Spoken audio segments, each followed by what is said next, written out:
नमस्कार दोस्तों। आज के हमारे इस वीडियो में हम आपके लिए महाशिवरात्रि पर्व की एक रोचक कथा लेकर आए हैं। एक समय की बात है, किसी गांव में एक साहस बहू रहती थी। सास अपनी बहू को बहुत दुख देती थी। वहीं बहू सीधी सादी अपनी सास का अत्याचार सहती रहती थी। बहू बहू भोलेनाथ की बहुत बड़ी भक्त थी।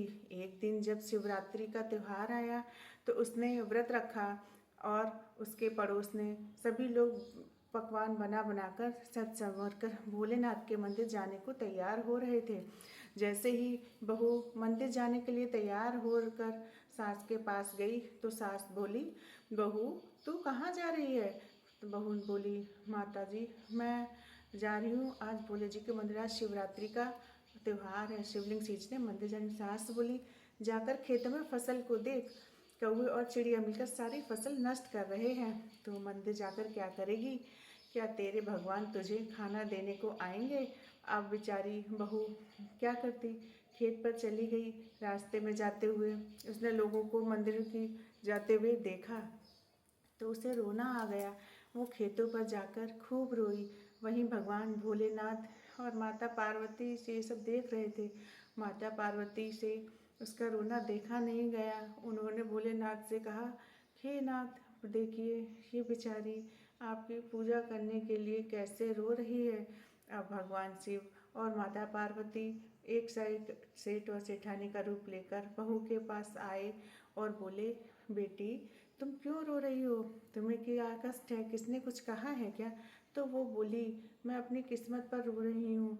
आज शिवरात्रि का पर्व है, भोलेनाथ का सबसे बड़ा व्रत है। गांव की सब औरतें व्रत कर रही हैं और सज धज कर जा रही हैं, शिवलिंग को सींच भी रही हैं। और मेरी सास ने मुझे खेतों पर कौवे और चिड़िया उड़ाने के लिए भेजा है और मैं अभागी आज के दिन चिड़िया और कौवे उड़ा रही हूँ। तब सेठ के रूप में आए भोले बाबा पार्वती माता को उस पर बहुत दया आई और उन्होंने उससे खूब बहुत सारा धन दिया और कहा, तुम अपने घर जाओ और अपना पूजा पाठ करो, मैं तुम्हारे खेतों की रखवाली करूँगा। ये सुनकर बहू बहुत खुश हुई और ये दौड़ी दौड़ी अपने घर जाकर पूजा करने लगी। उसको घर में पूजा करते हुए देखकर सास को बहुत तेज़ गुस्सा आया और फिर उसने उससे पूछा, तू घर कैसे आ गई? तब बहू ने सेठ और सेठानी की सारी बात सास को बताई। सास दौड़ी दौड़ी उस खेत को पर गई तो देखती है कि उसके खेतों में फसल की जगह हीरे मोती लहरा रहे हैं।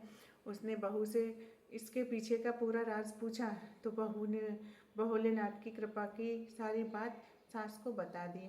अब सास बोली, अच्छा ऐसी बात है तो अगली साल मैं भी शिवरात्रि का व्रत करूँगी। तो इस तरीके से अगली बार शिवरात्रि का त्यौहार आया तो सास ने भी व्रत रखा, तैयार होकर खेतों पर पहुँची और वहाँ जाकर ज़ोर ज़ोर से रोने लगी। भोलेनाथ और माता पार्वती एक बार फिर से वहीं से निकल रहे थे और वो सेठानी के रूप में पहुँच गए और पूछने लगे, क्या बात है माई, तुम क्यों रो रही हो? तो वह बूढ़ी माई बोली, मेरी बहू मुझे बहुत परेशान करती है और आज मेरा शिवरात्रि का व्रत है और उसने मुझे खेतों की रखवाली के लिए भेज दिया है। तब भोलेनाथ और माता पार्वती उससे बोले, तुम अपने घर जाओ और अपना व्रत पूरा करो, हम तुम्हारे खेतों की रक्षा करेंगे और देखभाल करेंगे। तो बुढ़िया बोली, लेकिन आपने तो मुझे कुछ दिया ही नहीं है। तब भोलेनाथ बोले, तुम घर जाओ, तुम्हारे घर जाने पर सब कुछ मिल जाएगा। जैसे ही बुढ़िया घर गई, पहुँच देखती है तो उसने देखा उसके सारे शरीर पर छाले पड़ चुके हैं। बूढ़ी माई बहू को बहुत गालियाँ दी और तभी भोलेनाथ माँ आ गई और माता पार्वती के साथ और उससे बोली, बुढ़िया तूने लालच में आकर हमारा व्रत किया जिसका अंजाम तू भुगत रही है, जबकि तेरी बहू ने सच्चे मन से शिवरात्रि का व्रत किया था जिसका उसे पुण्य प्राप्त हुआ है। अब सास और बहू दोनों भोलेनाथ के आगे हाथ जोड़कर खड़े हो गए। सास बोली, हे प्रभु मुझे क्षमा कीजिए, लालच में आकर मैंने बहुत बड़ी गलती की है। बहू बोली, प्रभु मेरी सास को माफ़ कर दीजिए और इस पाप से मुक्त कीजिए। तब भोलेनाथ की कृपा से बूढ़ी माई के शरीर से जो भी छाले थे वो सारे हट गए और ठीक हो गए और उस दिन से दोनों सास बहू मिलकर भोलेनाथ की पूजा अर्चना करने लगी। तो इस तरीके से प्रभु महाशिवरात्रि की पौराणिक कथाओं के अनुसार प्राचीन काल में किसी जंगल में गुरु ध्रुव नाम का एक शिकारी रहता था। जो जंगली जानवरों का शिकार करता और अपने परिवार का पालन पोषण करता था। एक समय महाशिवरात्रि के दिन जब गुरु ध्रुव शिकार करने के लिए निकला, तब संयोगवश पूरे दिन कुछ भी नहीं मिला। पूरे दिन खोजता रहा, उसे कोई शिकार नहीं मिला। इस प्रकार दिन भर भूखे प्यासे शिकारी का शिवरात्रि का व्रत हो गया।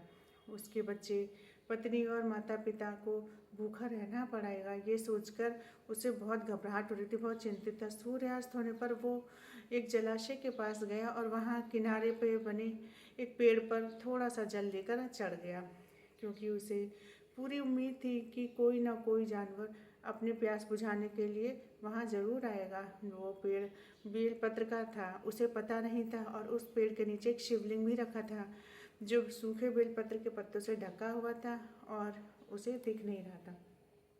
पहला पैर बीतने से पहले ही वहाँ एक हिरनी आती है और वो पानी पीने लगी, और उसे देखते ही गुरु ध्रुव ने अपने धनुष पर बाण साधा, जिससे उसके हाथ के धक्के से कुछ बेलपत्र जाकर शिवलिंग के ऊपर गिर गई और जल की कुछ बूंदें भी गिर गईं। अनजाने में गुरु ध्रुव के पहले पहर की पूजा हो गई। पत्तों की आवाज़ से हिरनी ने जब ऊपर देखा तो वह भयभीत हो गई, बहुत डर गई और कांपने लगी और शिकारी से बोली, मुझे मत मारो। गुरु ध्रुव बोला, मैं और मेरा परिवार भूखा है, इसलिए मैं तुम्हें छोड़ नहीं सकता, मेरी मजबूरी है।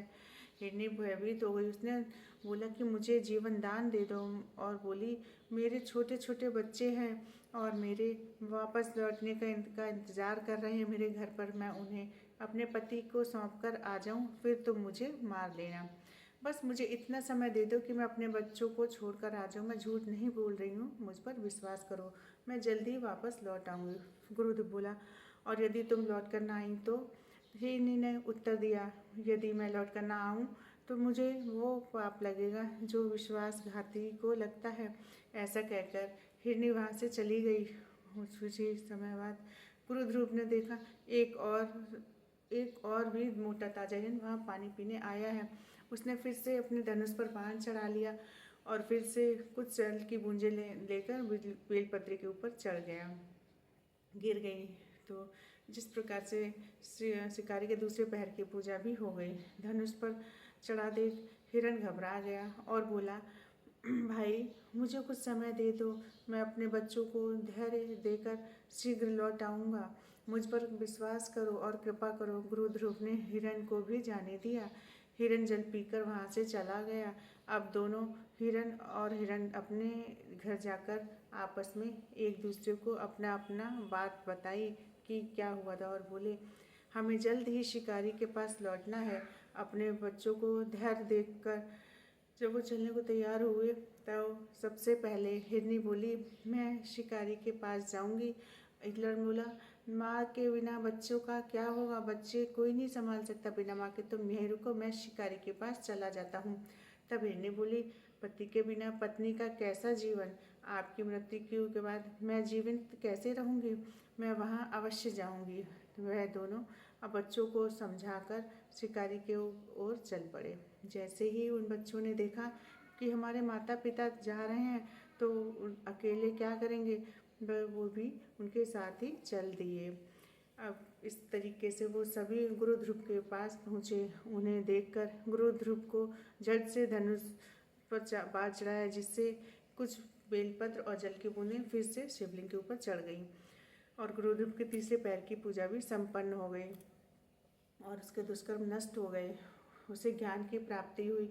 हिरण ने कहा, हम सभी उपस्थित हैं, आप हमारा वध कर अपने परिवार के भूख मिटाइए। लेकिन तब तक वो गुरु ध्रुव को ज्ञान की प्राप्ति हो चुकी थी। वह सोचने लगा, मुझसे तो ये अज्ञानी पशु ही अच्छे हैं, परोपकार और परायण होकर भी अपना शरीर दे रहे हैं, और मनुष्य जन्म पाकर मैं हत्यारा बन गया हूँ। ऐसा सोचकर गुरु ध्रुव बोला, तुम सभी धन्य हो, तुम्हारा जीवन सफल है, जाओ, मैं तुम्हें नहीं मार रहा, तुम निर्भय होकर यहाँ से जाओ और अपने जीवन को व्यतीत करो। गुरु ध्रुव के ऐसा कहने ही सुनते ही स्वयं भोलेनाथ वहाँ प्रकट होकर बोले, गुरु मैं तुमसे बहुत प्रसन्न हूँ, मनचाहा वर मांगो। ये सुनकर गुरु ध्रुव भोलेनाथ के चरणों में गिर पड़े और बोले आंखों में आंसू की धारा बहने लगी। और तब भोलेनाथ ने उसे सुख समृद्धि का वरदान दिया और गुरु नाम प्रदान किया। तो इस तरीके से ये थी हमारे भोले बाबा की कथा। तो हर हर भोले, जय माँ।